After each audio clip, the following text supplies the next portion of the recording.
కడప జిల్లా బద్వేల్ పట్టణంలో శ్రీ సరస్వతి శిశు మందిర్ అధ్యక్షులు కెవి సుభాష్ కుమార్ ఆధ్వర్యంలో వరద బాధితుల సహాయార్థం విరాళ సేకరణకు శ్రీ సరస్వతి శిశు మందిర్ కమిటీ సభ్యులు ఉపాధ్యాయులు మరియు విద్యార్థులను భాగస్వాములుగా చేస్తూ వీధి వీధిన తిరుగుతూ విరాళ సేకరణలు చేపట్టారు.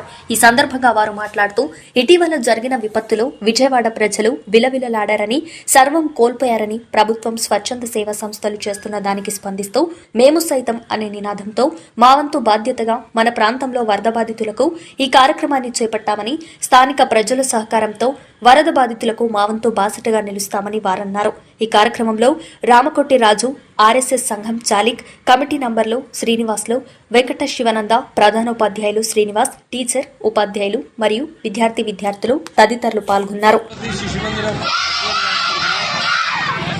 విజయవాడలో జరిగినటువంటి వరద ప్రమాదానికి ఎంతో మంది ప్రజలు చాలా ఇబ్బందులు పడుతున్నారు, ఎంతో మంది చనిపోయారు. వాళ్లకు మనవంతు సహాయంగా ఈరోజు మా సరస్వతి శిశు మందిరం విద్యామందిరం బద్వేల్ వారి తరఫున ప్రజల దగ్గరికి మేము విరాళాల కోసం పోతున్నాము. ఇందులో భాగంగా ఈరోజు మేము ర్యాలీ చేయడం జరుగుతోంది.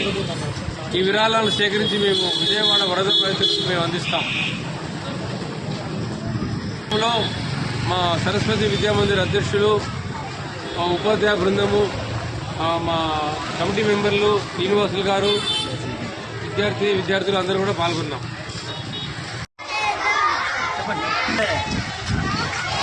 జరిగిన వరద బాధితులకు విజయవాడ జరిగిన వరద బాధితుల సహాయకము బద్వేల్ శ్రీ సరస్వతి శిశు మందిర్ ఆధ్వర్యంలో వరద బాధితుల సహాయకము విరాళాలు సేకరిస్తున్నాం. ఈ సేకరణలో ఈ వచ్చిన డబ్బులు విజయవాడ వరద బాధితులకు అందించి వారికి కావాల్సిన వసతులు ఏర్పాటు చేయబడినాం.